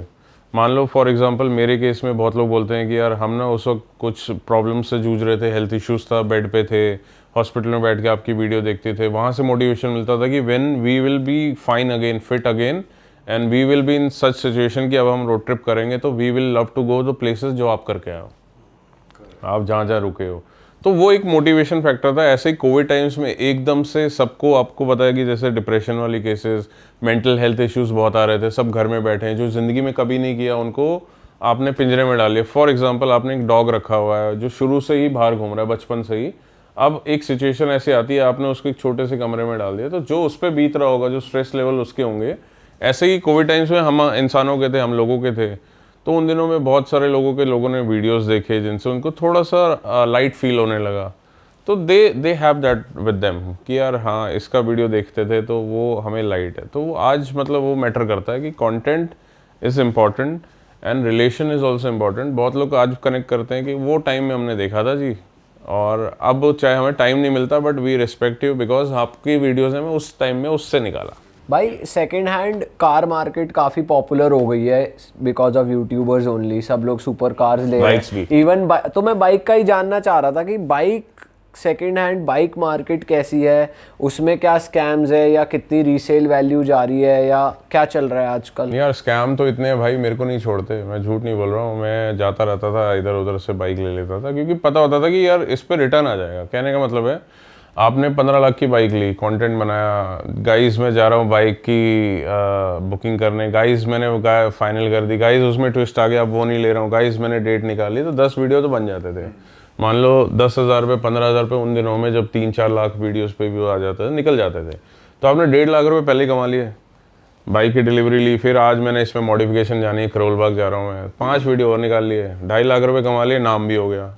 अब जब आपको पता है 2-2.5 लाख रुपए अपने वीडियो से कमा लिए, अब 3 महीने बाद ऑडियंस में भूल जाना है, चुपके से निकाल दी, रीज़न कर दिया आप नेक्स्ट बाइक, तो आपको पता है डिप्रिशिएट जो होगी, जो डीलर से आपने सेटिंग करी, क्योंकि डीलर भी करते हैं क्योंकि एक सर्कल ऑफ लाइफ है ये। ऐसा होता है कि आपने किसी से चीज़ ली, अब वो आपको बाय बैक ऑफर देता है, बहुत सारे हैं, ओपन में भी देते हैं, फॉर एग्जांपल बीबीटी भी देता है आज की डेट में रिटर्न में कि भाई आपने आज इतने की ली, 1 साल में दोगे तो इतना परसेंटेज कट के we will do a buy back. तो ऐसा ही ऑफिशियल अनऑफिशियल चैनल्स पे बहुत सारे डीलर करते हैं, उनको भी प्रमोशन चाहिए, उनको भी चाहिए हमारे यहाँ से, तो मतलब बाइक की डिलीवरी दिखाए एक यूट्यूबर, लोगों को उनके बारे में पता लगे, तो it is win win for everyone. तो उस केस में क्या होता था भाई, बाय बैक की एक पहले ही ऑफर देती कि चल यार तू ले जा बाइक, जब मन कर रहा है दूसरी उठा लियो, मैं तेरे से 70,000 रुपये तोड़ लूँगा, लाख रुपये मैक्सिमम तोड़ लूँगा। तो ये एक रूल ऑफ गेम चल रहा था कि भाई लोग लेते हैं बाइक, झूठ नहीं, मतलब मैंने भी ट्राई किया इनफैक्ट कि भाई चलो 6 महीने लगाऊँ इस पे बाइक, और जब पैसा बन जाए तो मैं इसको बेच के कुछ और ले लूँ। बट आज I don't think so it is working very well, because as a influencer on the automobile I can see मेरी कैटेगरी में ऑडियंस बहुत स्मार्ट है, उनको भी पता है कि अगर कोई बार बार कर रहा है तो ये उसकी है ही नहीं, बट जो पैशनेट है, जैसे अगर मैंने कुछ बाइकें रखी तो मेरे पास कितने सालों से वो चल रही हैं, तो 3 साल 5 साल, then it is a genuine purchase. Otherwise बहुत लोग बीच में कर रहे थे, उठ भी रहा था कंटेंट, अभी नहीं चलता है। बट कंटेंट से अलग मैं पूछ रहा हूँ कि अगर कोई जैसे फॉर्च्यूनर है, उसकी रीसेल वैल्यू कहते हैं अच्छी है, कुछ ऐसी बाइक्स है जिनकी रीसेल वैल्यू अच्छी है या डेप्रिशिएट हो जाती है बाइक्स? नहीं, बहुत अच्छी है यार, मैं आपको बता रहा हूँ ना, मैंने जो H2 ली थी, मैंने ली थी कोविड टाइम्स में 2021 में, मैं एग्जांपल देता हूँ, मैंने ली थी 10 रुपये की, आज 25 रुपये मिलते हैं उसके। अच्छा, क्योंकि एक्सक्लूसिव हो गई, अब वो इंडियन नॉर्म्स चेंज हो गए, BS4 नहीं आ रही है, यहाँ BS6 आ गया है, 7 को इंट्रोड्यूस करने की तैयारियां चल रही हैं, फ्यूल उस हिसाब से वो लोग अभी चेंज कर रहे हैं, रिफाइनरीज में एक्सपेरिमेंटल थिंग्स गोइंग ऑन। अब क्या है, गवर्नमेंट नॉर्म्स के हिसाब से कुछ बाइक्स इंडिया में नहीं आ रही हैं, उनमें से अभी तो H2 है, for now it is not coming. तो जैसे ही नहीं आई, डिमांड बढ़ी और सप्लाई नहीं है, तो रेट बढ़ गई। मस्टैंग की तरह हो गया इसका। मस्टैंग की तरह हो गई, जितने की न्यू मस्टैंग थी आज सेकेंड हैंड मार्केट में उतने की बिकती है, उससे भी ज़्यादा बिक जाती है। और पाजी ये महंगी जो बाइक्स है, इनकी मेंटेनेंस और इनकी सर्विसेज या फिर कोई अगर पार्ट रिप्लेस करना, ये कितना महंगा होता है? देखो यार, मैंने तो इतनी बाइक चला ली, कुछ बाइकें हैं जो खर्चा नहीं मांगती, उनमें से हैं सुजुकी का जो बहुत रिलायबल ब्रांड है। Kawasaki is also good. It is affordable for Indians for sure, as compared to a BMW, as compared to a Ducati. अगर आप ये बाइकें ले लेते हो तो ईजिली मेंटेन हो जाती हैं। पीरियोडिकली अलसे कि ईयर में अगर आप सिर्फ टायर का खर्चा उसमें ना डालो, आपके सर्विस के 10,000 रुपये, पहली सर्विस 6 महीने में, अगली सर्विस भी 6 महीने में 10,000, ब्रेक पैड आपके 5,000 और मिसलेनियस में 5,000, तो 30,000 रुपीज़ अ ईयर में आप एक सुपर बाइक मेंटेन कर सकते हो। डुकाटी बहुत कम दिखती है बाजी इंडिया में, ऐसा क्यों है? लोग कम प्रेफर क्यों करते हैं डुकाटी को, हालांकि वो है एक अच्छा ब्रांड बाइक्स को देखे तो? खूबसूरत बला है। बात ये है कि Ducati is beautiful, it's like again made by Italians, it's like the Ferrari of motorcycles. ये पक्की बात है कि उनका जो डिज़ाइन लैंग्वेज है इट्स वेरी ब्यूटीफुल। मतलब पीपल फॉल इन लव, एक बार नजर हट गई, मतलब लग गई ना कि भाई ये हटती नहीं है, कि उसको देख के लगता है ये प्रॉपर स्पोर्ट्स बाइक है। यस, और मेरे को ऐसा लगता है, देखो उनका ना कॉन्सेप्ट ही कुछ फरारी जैसा ही है, जैसे मैं बोल रहा हूँ, क्योंकि इटालियंस हैं, उनका क्या है कि भाई हम कॉम्प्रोमाइज़ नहीं करेंगे यहाँ पे, ना परफॉर्मेंस पे ना उस पे, नो मैटर व्हाट, उन्हें मार्केट के लिए नहीं बनानी।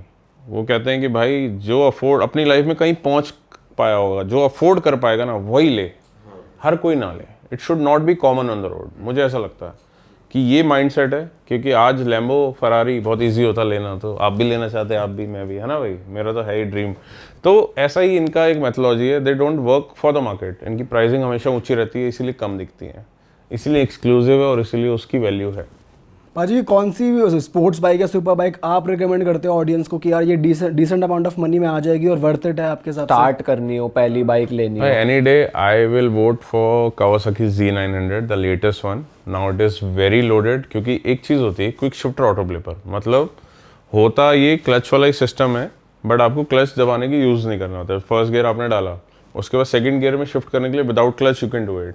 तो ये फीचर अभी भी इंट्रोड्यूस हुआ है। साथ में क्रूज, बहुत गाड़ियों में होता है ना, आपने थोड़ी देर आपको खाली रोड जाना है, 100 पे लगा के छोड़ दिया, तो क्रूज कंट्रोल भी इसके अंदर में आ गया। अच्छा, it is a very value for money bike. मुझे लगता है कि हर यूथ को पैसे जोड़ के ना एक बार पहले ये लेनी और चाहिए। आवाज़ भी बढ़िया है इसकी। आवाज़ तो बहुत बढ़िया है। अब एग्जॉस्ट तो ये लीगल है नहीं, मेरे पास इसका जवाब नहीं है, बट एग्जॉस्ट डालोगे तो मज़ा आ जाता है। अच्छा, और अगर कोई पाजी सेकंड हैंड ले रहा है अपनी फर्स्ट बाइक, तो क्या क्या चीज़ें ध्यान में रखनी चाहिए?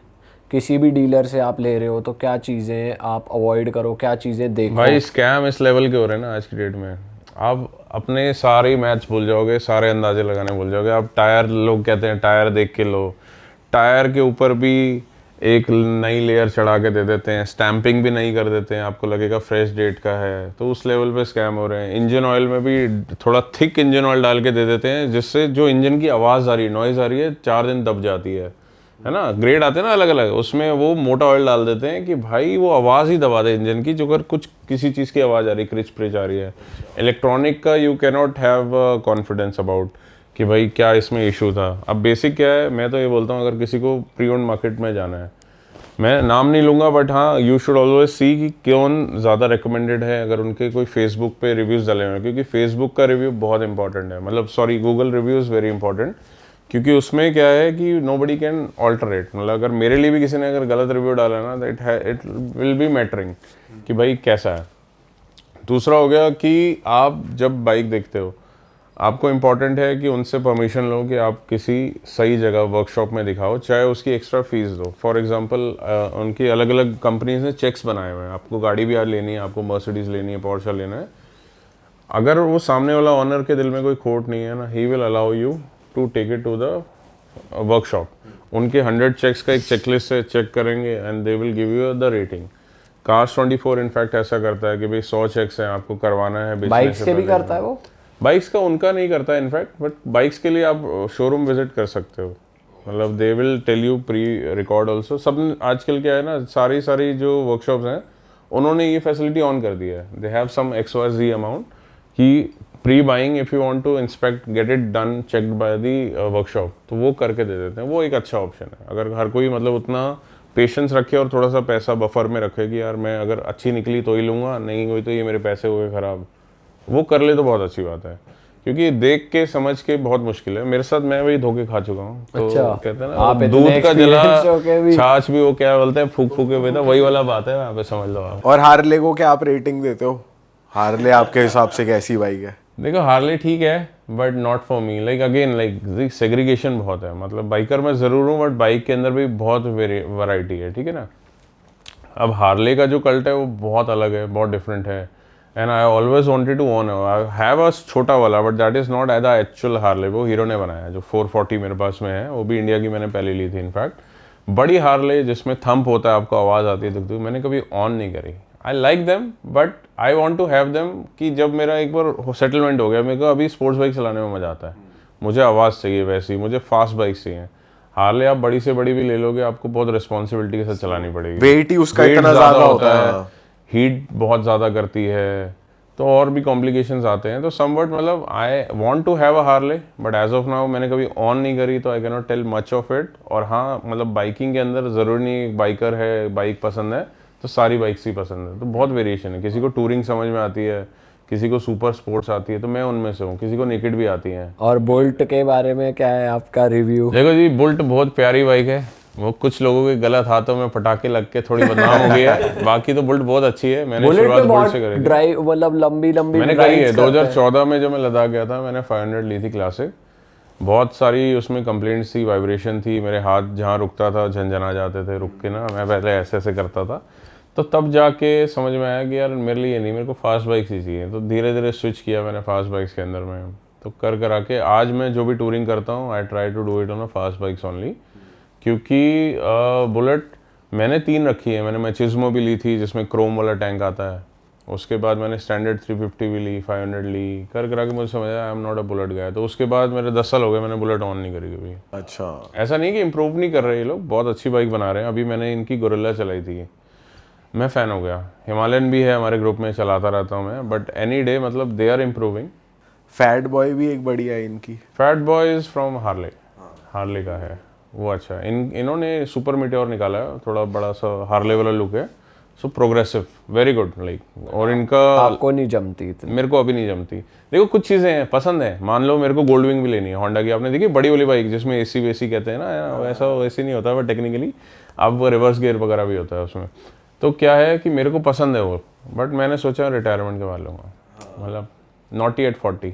बट आपको वैसे इतनी बाइक्स हमें ट्राई कर ली, हार्ले भी, मतलब स्पोर्ट्स बाइक भी और वैसी बाइक्स भी, अब ईवी बाइक्स भी आने लग गई, तो आपको फ्यूचर कैसा दिखता है बाइकिंग का इस हिसाब से? देखो लोगों को जल्दी से समझ नहीं आती बट मेरे पास है, मुझे उसके एडवांटेज दिखते हैं। मैंने अल्ट्रा वॉलेट की एक बाइक ली थी, बैंगलोर में बनती है, एंड प्राउड इंडियन बोल सकता हूँ मैं इस मूवमेंट को, कि अभी यूरोप में भी सेल हो रही हैं bikes. It's futuristic design, tech and speed, मतलब इंडिया की फास्टेस्ट प्रोडक्शन मोटरसाइकिल्स बना रहे हैं। इमेजिन करके देखो, इंडिया में इससे फास्ट बाइक्स नहीं बन रही हैं। ऊपर से ईवी क्या लेवल पे ये टेक्नोलॉजी को ले गए हैं। मेरे पास में एक्सपीरियंस करके आप देखोगे तो ऐसे जाती है 150, तो पता नहीं लगता। अच्छा, चार्जिंग का खर्चा 250 किलोमीटर चलाने के बाद 30 रुपये नहीं खर्च होते मेरे। 250 किलोमीटर चलाने के बाद 30 रुपये खर्च नहीं होते। यहाँ से जयपुर वन साइड 30 रुपये पहुँच जाऊँगा। हाँ, so that is the technology. And लोगों को जल्दी समझ नहीं आएगी क्योंकि देखो एक रिस्ट्रिक्शन है। मान लो मेरी रेंज है 200 से 250 किलोमीटर। अब बाइकर तो एक फ्री सोल है, बाइक वाले को तो इधर भी जाना है, बन जा रहे हैं बाइकर तो। अब मान लो जी 250 किलोमीटर चलाने के बाद मेरा मन क्या है, यार जयपुर तक तो आ गया, उदयपुर चला जाता हूँ। मूड है, मौसम है, बट बाइक में चार्जिंग नहीं है। तो आपको वो जो 4 घंटे चार्जिंग के लिए लगाने, इन्वेस्ट करना है अपना time, you have to see that time is money for you और नो। वो लिमिटेशंस हैं। प्लस वो फील भी तो है पाजी की इंजन की फील, आपको इंजन पे बैठे हो आप बाइक पे, वो भी तो एक यार वो भी अलग है। feel मैं कहता हूँ you should have best of both worlds. For example मेरे पास में स्पोर्ट्स कार है, मेरे पास इसूजू ट्रक भी है, मैं ऑफ रोड करने जाता हूँ, मेरे पास घर की फैमिली क्रेटा कार भी है, ठीक है। तो मेरे पास ऑफ रोड वाली बाइक भी है, मेरे पास ऐसी बाइक भी है जो लॉन्ग टूरिंग करती है, GSA। मेरे पास स्पोर्ट्स बाइक भी है जिसको ट्रैक का मौका मिले तो मैं वहाँ भी चलाऊँ। सो मैं कहता हूँ इंसान को हमेशा एक बैलेंस रखना चाहिए। यार घर में एक ही ब्रश थोड़ा होता है, उसी से टॉयलेट साफ करना, उसी से दांत, हर साइज का ब्रश अलग होता है हर काम के लिए, सर पे लगाने के लिए भी अलग होता है। सही बात है। तो बाइकों का भी एक अलग अलग रोल है। आप लाइट बाइक भी रखो, एक मैं कहता हूँ ईवी भी रख के देखो अगर फास्ट है तो। अब फास्ट पता है क्या है, आपने देखा है आज की डेट में जितनी ईवी कार्स आ रही हैं, नॉर्मल स्पोर्ट्स कार, मतलब एंट्री लेवल में बोलूँगा BMW Z4, Porsche 718, 981, इन सब के साथ में आप टाटा नेक्सॉन को रेस लगवा दोगे ना, इनिशियल ट्रैक में नेक्सॉन जीतेगी, गारंटी देता हूँ, क्योंकि इलेक्ट्रिक में जो टॉर्क है ना वो क्रेजी है। तो ऐसे ही बाइक्स के अंदर में है। अब जो बाइक मैं चलाता हूँ ना 400-600 कैटेगरी को ऐसे धूल चटा देगी स्टार्टिंग के अंदर में। बात ये है, अब क्या है देखो, लिमिटेशंस में वो फील एज यू सेड कि नहीं वो वाली चीज़ का कॉम्प्रोमाइज़ हो रहा है, बट दूसरी तरफ आप कंफर्ट सोचो ना, क्लच नहीं है, आप कंफर्ट में बैठे हो, हीटिंग इशू नहीं आ रहा, it is quick and fast, आपने छोटे मोटे काम निपटाने हैं तो आपको ना बॉडी स्ट्रेस नहीं है, आपको परेशान नहीं होना है, आपको ज़्यादा कंफर्ट मिल रहा है। आप इलेक्ट्रिक में बैठे हो, आपने बस रेस दी, पहुंच गए, वापस आए, चार्जिंग पे डाल दी, और चार्ज भी महीने महीने में, मतलब जैसे मेरी यूजेज है, अगर सिटी में करना है, हाँ। मेरी वाली की रेंज आती है 250, ट्रू रेंज वो बोलते हैं 223 IDC रेंज, बट वो 250-270 चल जाती है। तो 270 मेरा लोकल में 1 महीना नहीं चलता, एक बार चार्ज करता हूँ, कोई स्ट्रेस नहीं है। कितने की है बाइक भाई थोड़ी सी महंगी है, 4.5 लाख की क्योंकि again it is a sports bike in the sense, मतलब दिखती नॉर्मल सी है, बट आई विल से कि इलेक्ट्रिक बाइक की एक स्पोर्ट्स बाइक है। अच्छा, यस। पाजी आपने नॉर्थ ईस्ट में भी राइड करी है, तो वो आपकी जर्नी कैसी रही है, कितना सुंदर है नॉर्थ ईस्ट, थोड़ा बताइए। भाई बहुत खूबसूरत है, मतलब one of my favourite places in India. Underrated कहते हैं ना नॉर्थ ईस्ट को बहुत यार ज़्यादा। वो ये है कि अभी बहुत सारे कंटेंट क्रिएटर नहीं गए हैं, या गए हैं तो उन्होंने जस्टिस नहीं किया, मुझे ऐसा लगता है। मैंने भी इनफैक्ट नहीं किया, मैं तो ट्रेन में डाल के अपनी बाइक पहुंचा दी थी मैंने, मैं गया वहाँ पे तवांग वगैरह घूम गया अभी मैं। तो मुझे लगता है और घूमना चाहिए, क्योंकि वहाँ पे आपको पता है मेघालय, मिजोरम, मणिपुर, बहुत सारी 7 स्टेट्स है, 7 सिस्टर्स हैं। अब हर किसी ने यहाँ जाके कंटेंट नहीं बनाया, बहुत सारे फेस्टिवल्स भी होते हैं, ज़ीरो फेस्टिवल भी यहाँ पे होता है, हॉर्नबिल फेस्टिवल भी होता है, लोग नहीं जाते हैं, अच्छे से कवर नहीं करते। कुछ एरियाज़ में डेफिनेटली अभी थोड़ा सा डिस्ट्रप्शन चल रही है, बट एनीवेज मतलब एक स्टोरी भी बताता हूँ, बड़ी इंटरेस्टिंग है। मतलब तवांग की जब बात हो गई, देखो हर कोई, मेरे को लगता है ना, लाइफ में इतना ब्लेस नहीं है कि वो अपने ड्रीम परस्यू कर सके या ओपनली कहीं भी ट्रैवल कर सके। मान लो कोई जॉब में है, उसको लंबी छुट्टी नहीं मिल रही है, उसकी रिस्ट्रिक्शंस है, या ज़्यादा छुट्टी लेगा तो पैसे कटेंगे, या उसके बाद बाइक नहीं है, कैलकुलेशन करके वो मंथ काट रहा है अपना, किसी के कुछ ना कुछ रिस्ट्रिक्शंस होते हैं, किसी की हेल्थ ठीक नहीं है। तो ऐसा ही केस था अभी रिसेंटली जब मैं तवांग गया था, मेरे शायद एक ब्लॉग में भी है, मैं रोने लग गया था। और रोने का रीज़न, मेरा मन भारी था। एक तो जब आप पहाड़ों में जाते हो ना, व्हेन यू आर अलोन, जैसा मैंने बताया था, जब मेरा एक गोल्डन रूल है कि जब मैं डेंस, मतलब कह लो कि पहाड़ों में या फॉरेस्ट की तरफ जा रहा हूँ, मैं घर पे पहले इन्फॉर्म कर देता हूँ कि या तो नेटवर्क नहीं होंगे या मैंने फ़ोन स्विच ऑफ किया हुआ होगा, कि भाई मैं हो जाऊँगा, सेफ़ हूँ, 2-3 घंटे के लिए अगर नहीं मिले तो ये है मेरा प्लान, मैं थोड़ा सा डिस्कनेक्ट होना चाहता हूँ। तो मैं डिस्कनेक्टेड था, मैं बाइक चला रहा हूँ, एक्सट्रीम वेदर है, थोड़ा मन, आप अपने आप से बातें करते हो, थोड़ा इमोशनल होते हो, क्योंकि हर बंदा कहीं तो पहुँचना चाहता है। मेरा भी जहाँ मैं हूँ, ज़रूर से एक बार को यहाँ पहुँचना भी सपना था, बट आज मैं आगे भी जाना चाहता हूँ।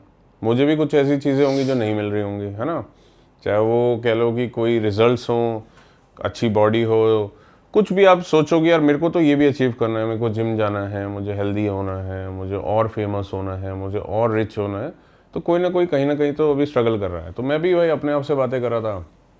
अब उसी दिन जब हम होटल से निकले थे, एक मेरे पास मेल भी आया था। मेल बहुत आते हैं क्रिएटर्स को, आपको पता है, कुछ लोग फाइनेंशियली हेल्प मांगते हैं, कुछ एडवाइस मांगते हैं कि कौन सी बाइक लेनी है, क्या करना है।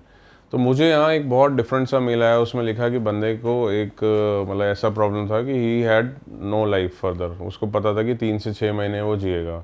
जहाँ तक मुझे याद है it was about blood cancer, ठीक है। तो उसने लिखा कि यार आई नीड योर हेल्प पाजी, I got to know about this, my life is soulless, तो मुझे आपसे ये एडवाइस चाहिए कि मैं, एक बाइक है मेरे पास छोटी सी, पापा की बताई उसने शायद, पैशन प्लस या passion pro, I don't know, और मेरे को ना ये ट्रिप है जो मेरे बजट में है, आप बताओ मैं क्या रूट करूं और कैसे करूं। ऑल्दो मतलब कि मैंने उसको रिवर्ट किया था 2 दिन बाद, बट मेरे पास मेल आ गया था, मैंने वो पढ़ा और मेरे को फील आई कि यार मतलब ना, मतलब हर बंदे की लाइफ कितनी कितनी डिफरेंट है, मतलब कितनी यहाँ पे वेरिएशन है। अब वो लिख रहा होगा तो वो रो रहा होगा, क्या फील कर रहा होगा, तो उसकी जो इमेजिनेशन है ना, मुझे वो फील हुई जब मैं बाइक चला रहा हूँ, तो मैं भी इमोशनल हो गया। और एक्स फैक्टर्स भी थे, and eight the end of the day ना मेरे को बस मतलब कि कहीं ना ऐसा ख्याल आता है लाइफ में कि यार देखो लाइफ बहुत फ्रेजाइल है। और जनरली जब मैं बाइक पे होता हूँ, I am the most wisest person in the sense कि अगेन एसेट कि जब डिस्कनेक्ट आप होते हो ना ये भ्रम से, ये मोह माया से, then you connect yourself more, मतलब यू फील कि यार मैं ट्रू सेंस में क्या हूँ, या मुझे मेरी लाइफ में क्या करना चाहिए, या मुझे ये जीवन क्यों मिला था और कितना मिला है, इसका तो कोई जवाब किसी के पास नहीं है। तो आप अपने मिले हुए जीवन के साथ क्या कर सकते हो। तो ऐसी चीज़ों में मैं थोड़ा गुम हो जाता हूँ। और ऐसे फैक्टर्स जो मैं आपको बता रहा हूँ कि मेरे को बहुत टच कर गया था, वो आज भी मुझे वो इंसिडेंस याद है। मैंने उसको जवाब दिया, बट आगे से फिर कभी आया नहीं था। आई एम नॉट श्योर, मेरे पास नंबर नहीं था कि he is there in the world और ही हैज़ पास्ड अवे। तो बहुत टची सी ऐसी सिचुएशंस होती हैं। मैंने लोगों को रोते हुए देखा है, मेरे लिए भी। मैं मीटअप्स वगैरह करता हूँ, तो किसकी लाइफ में मैं क्या रोल निभा रहा हूँ मुझे कभी समझ नहीं आएगा, और मेरी लाइफ में जो चीज़ों का सॉल्यूशन, जिस चीज़ का आंसर मुझे नहीं मिल रहा, वो इसी जन्म में मिलेगा मिलेगा नहीं पता है। तो ये फीलिंग्स ना ज़रूर से मेरे को और ह्यूमन बनाती हैं। मतलब this is more of me. यहाँ पे हम हंसते खेलते हैं, देखते हैं यार कोई नोटिस कर रहा है, मैं सैड बैठा हूँ, कोई हंस रहा हूँ, तो लोग जज करते हैं। When you are on motorcycle I think, and when you are all alone, disconnected from the world ना, आप अपने आप को डिस्कवर करते हो। और वो बहुत डीप मोमेंट्स होते हैं, बहुत ऐसी मेमोरीज होती हैं जो आप घर लेके आते हो। और आई थिंक ट्रैवल तो यही है भाई। मतलब मेरे को लगता है कि true sense of travelling is this only, it is not about social media कि मुझे वहाँ जाके ये रील बना के आनी है, उस हाई पास पे फ़ोटो खिंचवा के आनी है। Traveller is a traveller. मुझे ये भी याद है कि एक ऐसे ही हमें एक बहुत सीनियर बंदे ने एक बाइक स्टोर पे बोला था, मैं सेना ले रहा था, इंटरकॉम होते हैं हेलमेट टू हेलमेट कनेक्ट करने के लिए। तो उन्होंने मुझे बोला कि I go in groups but I go without intercom. मेरे को नहीं सुनना कौन क्या बोल रहा है क्या, because I want to be with my zone, कि मैं जैसे राइडिंग जोन में जा रहा हूँ, मुझे इन्जॉय करना, मुझे वो भी डिस्ट्रप्शन नहीं चाहिए, क्योंकि मैं फिर वो मेडिटेट नहीं कर पाऊँगा। जो मेरे को मेडिटेशन चाहिए वो मुझे नहीं मिलेगा। तो वैसी चीज़ें भी होती हैं, बट लाइफ बहुत कुछ सिखाती है। देखो मैं जब निकला था अपना ये काम जो आपको बताया कि भाई मैं मैकेनिक वाला काम भी किया, मैंने पढ़ाई भी करी, मैं वेबसाइट डिज़ाइनिंग करता था, बट हमेशा से ये पैशन था। बट आज अच्छी बात है कि ये पैशन प्रोफेशन बना हुआ है, इस वजह से क्योंकि मैंने बहुत चीज़ें यहाँ सीखी हैं। जब से मैं घूमना शुरू किया, मैं थोड़ा सा निडर हो गया कह लो, कि पहले होता था घर से यार एक बाउंड्री है, थोड़ा सा इनसिक्योरिटी फील होती है। आज इतने हम बोल्ड हो चुके हैं कि कहीं भी किसी भी सिचुएशन में मैनेज कर लेंगे, कितने भी रिसोर्सेज हमारे पास रहेंगे हम लोग कॉप अप कर लेंगे, कैसा भी वेदर रहेगा। तो इतना हमें जो ज्ञान मिला है या एक्सपीरियंस मिला है सिर्फ घूमने से मिला है। तो मुझे लगता है हर इंसान को लाइफ में मौका मिले तो घूमना चाहिए, बिकॉज पढ़ाई हर कोई कर रहा है, चाहे वो सोसाइटी का प्रेशर है, चाहे उनका शौक है, बट इवेंचुअली ना उससे कई गुना ज़्यादा आप सीखते हो when you do the practical in your real life. Experiences से ज़्यादा एक्सपीरियंसेस एंड स्टोरीज, बहुत सारी कहानियाँ ऐसे मेरी, क्योंकि लाइफ ही ट्रैवल है। मैं बहुत घूमता हूँ, बहुत लोगों से मिलता हूँ। इसका एक डाउन साइड भी होता है, मैं बहुत सारे नाम याद नहीं रख पाता। मेरे को बहुत लोग मिलते हैं, पाजी पिछले मीटअप पे मिले थे, पिछली बार आप भुवनेश्वर आए थे तब मिले थे। मैं कहता यार देखा देखा तो लग रहा है भाई, बट मैं आपका नाम भूल गया हूँ। तो होता है, ये भी होता है, बट अच्छी हमेशा ये कहानी रहती है। बहुत कहानियाँ सुनने को मिलती हैं। अभी रिसेंटली मैं एक इवेंट करने गया था भुवनेश्वर में, यामा का शोरूम लॉन्च करने गया था। सो मेरा कोशिश ये रहता है कि मैं ना, देखो जब मैं कहता ना प्रैक्टिस व्हाट यू प्रीच, मतलब मैं सेफ राइडिंग प्रमोट करता हूँ। मैं बोलता हूँ हेलमेट पहनो, राइडिंग गियर्स पहनो, सेफली चलाओ, रोड पे जिगजैग मत करो, आप स्टंट्स में इन्वॉल्व मत हो, स्पेशली पब्लिक रोड्स पे। अगर आप यंग हो, रेस मत करो कोई अगर आपको प्रोवोक करता है। तो जो मैं बोलता हूँ ना, मैं वो मानता भी हूँ, मैं ऐसा नहीं करता हूँ, इसलिए मैं अच्छे राइडिंग गियर में दिखता हूँ हमेशा। आप देखो मेरा कुछ भी कंटेंट, साथ में जब भी मैं मीटअप्स करता हूँ पब्लिकली, मैं एक हेलमेट गिफ्ट कर देता हूँ। बेसिक सवाल हो जाते हैं कि यार मेरी 5 बाइकों के नाम, जैसे मैंने हर बाइक का नाम रखा हुआ है। ईजी क्वेश्चन होता है, जो ऑडियंस कनेक्टेड है वो जल्दी से जवाब दे देती है। तो जस्ट अ फॉर्मेलिटी होती है। अभी मैं इस बार गया भुवनेश्वर में, तो मैं हेलमेट लेके गया गिव अवे करने के लिए।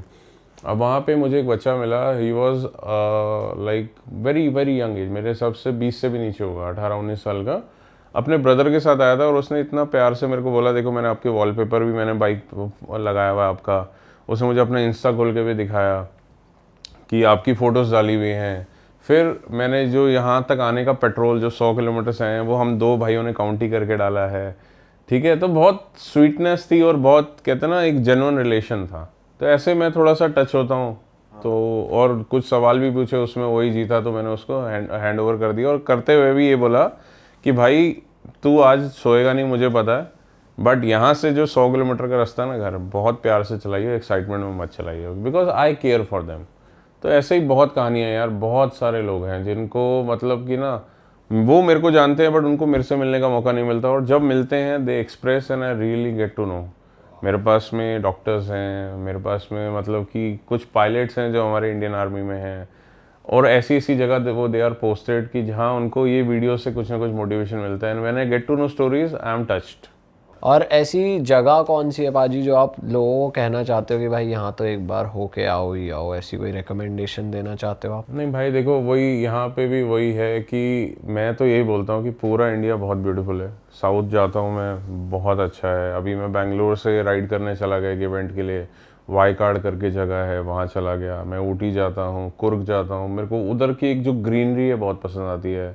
But I am more of a mountain person, और मैं नॉर्थ में रहता हूँ, मेरे लिए यहाँ से इधर का बहुत एक्सेसिबल है।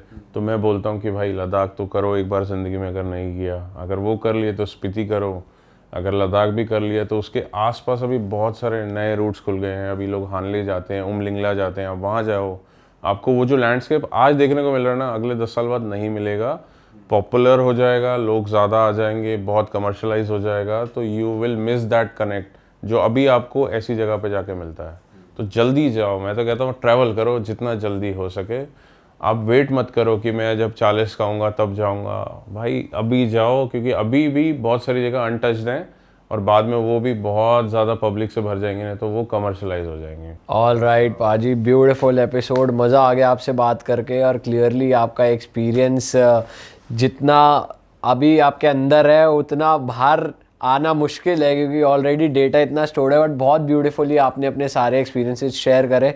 और बस यार, अरे हाँ पाजी, आजकल ये बहुत चल रहा है यार इंटरनेट पे, ये जो दुपट्टा किसी का अटक जाता है, कोई गिर रहा है, फिर बाइकर्स आ रहे हैं, ये ऐसे कंटेंट की वजह से थोड़ी सी इमेज बन गई है बाइकर्स की, ये छपरी हैं या छपरी कंटेंट है। ये बात सही है। देखो क्या होता है ना, एक वो गांव में कहावत थी ना, शेर आया, तो 4 दिन तो गांव वाले साथ आके खड़े हो गए। और जो बंदा ब्लफ कर रहा था 5-6 दिन जब रियल में शेर आया तो वो गांव वाले आए नहीं। तो यहाँ पे यही हो रहा है, बहुत सारे ना इंसिडेंसेस जो रियल में होते थे, जो रिकॉर्ड होते थे, उनकी जगह अभी स्क्रिप्टेड हो गया just for the views. For example कल परसों मैं देख रहा था, एक सलून का प्रमोशन था, एक हस्बैंड दिखा रहा है वाइफ को फ़ोन करके स्पीकर पर डाल के, कहाँ हो, वो कहती है मैं ऑफिस जा रही हूँ, बट वो ऑटो में जा रही होती सलून। ये पीछे से पीछा करता है। एक बार को आपको लगेगा यहाँ पे कहानी में ट्विस्ट आने वाला है, अभी वो रंगे हाथ पकड़ेगा, बट वो प्रमोशन था सलून का। तो अभी ऑडियंस ना नेक्स्ट लेवल पे, मतलब कि ऐसा क्रिएटिव हो रहे हैं, वो डाइजेस्ट कर रही है। पर बाइक पे भी भाई अलग अलग लोग स्टंट कर रहे हैं, मतलब लड़कियां पीछे बैठी है और उसको आगे लेके आ रहे, चलती बाइक पे इतनी तेज। अरे भाई ये तो फेक अलग ही है। लड़ाइयाँ बहुत हो रही हैं, चाबी निकाल ली तेरे, बहुत तूने मेरे को अभी पीछे रेड लाइट पे क्या बोला, लड़ाइयाँ कर रहे हैं। क्योंकि देखो पता है क्या है, ये सच्ची बात है कि फीका खाना हर कोई नहीं खा रहा है, सबको मसाला चाहिए। और यहाँ भी ना, अगर आप बहुत प्यार मोहब्बत से कुछ डिलीवर कर रहे हो, आप एक प्यारी इटनरी बना दो कि दोस्तों अगर आपको लद्दाख जाना है, अब ये चीज़ें करिए, ये मत करिए। अब व्यूज़ नहीं आएंगे, मान लो अभी मैं यहाँ कर दूँ लद्दाख के ट्रिप में हुई लड़ाई, तो भाई व्यूज़ आ जाएंगे। तो लोग भी मजबूर हैं और क्रिएटर्स भी मजबूर हैं एक्चुअली में। जो थिंग है कि जैसे सोसाइटी चलती है ना, कहीं ना कहीं कुछ लोग चाहते हुए, कुछ लोग ना चाहते हुए, देखो दुकान चलाने के लिए उस रास्ते चल पड़ते हैं। तो मेरे को ऐसा लगता है, but at the end of the day that is not wise, that is not correct. And again हर कोई ना वो चीज़ कर पाएगा। जैसे अ पर्सन लाइक मी, जो भी मार्केट में जिस तरफ को भी डायरेक्शन जा रही है, मेरी भी कुछ लिमिट्स हैं, मेरे भी कुछ एथिक्स हैं। अगर मेरे एथिक्स जो चीज़ को गलत बोलेंगे वो गलत है। For me things like this, scripted content, cringy content थोड़ा गलत है, तो मैं नहीं कर रहा। सही है भाई, बढ़िया है जो कर रहे हैं, वो थोड़े टाइम में समझ जाएंगे, क्योंकि ये बहुत ही शॉर्ट टर्म चीज़ है। हम भी पिछले 10 साल से कंटेंट बना रहे, तो हम भी इस चीज़ को समझते हैं कि ये चीज़ें आप एक बार अटेंशन ग्रैब कर लोगे, लेकिन अगर आपको अपनी लेगेसी बनानी है तो उसके लिए आपको सही तरीके से आगे बढ़ना पड़ेगा। और बस हम आपको यही कहेंगे, उम्मीद है आपको इस एपिसोड में मज़ा आया हो, आपको मोटिवेशन मिली हो घूमने की, ट्रैवल करने की। और अगर मिली है तो प्लीज़ जल्दी से अपनी नेक्स्ट ट्रैवल ट्रिप प्लान करो। अगर आपको बाइकिंग करनी है उसके लिए भी बहुत हेल्पफुल टिप्स आपको इस एपिसोड में मिली होगी। पाजी के चैनल को अगर आपने अभी तक सब्सक्राइब नहीं किया है तो यहाँ पर गोल बटन भी आ रहा है, डिस्क्रिप्शन में भी लिंक है, आप इनको इंस्टाग्राम पे और यूट्यूब पे जाकर भी फॉलो कर सकते हैं। बाकी पाजी आप कुछ जाते जाते कहना चाहते हैं? बस guys, keep loving, keep supporting, be a good human being, दिल से करो जो करो, be humble, be nice and be good with everyone. आपके घर पे कोई भी आ रहा है पानी पिलाने, कुछ डिलीवर करने के लिए, अब उनको खिलाओ पिलाओ, पानी पिलाओ एटलीस्ट, मतलब कि be a good human being, be a statement कि भाई मुझे तो ऐसा बनना है, अच्छा बनना है। ये जो तो मकारी ज़िंदगी चल रही है लोगों की, दुनियादारी चल रही है, रील्स के ऊपर में कुछ भी कर रहे हैं, आप अपनी लिमिट सेट करो एंड अपने स्टैंडर्ड मत गिराओ। वाह क्या बात कह दी। चलो जी, इसी नोट पे पॉडकास्ट को खत्म करेंगे। Bye bye, see you, take care, अपना ख्याल रखिए सभी लोग।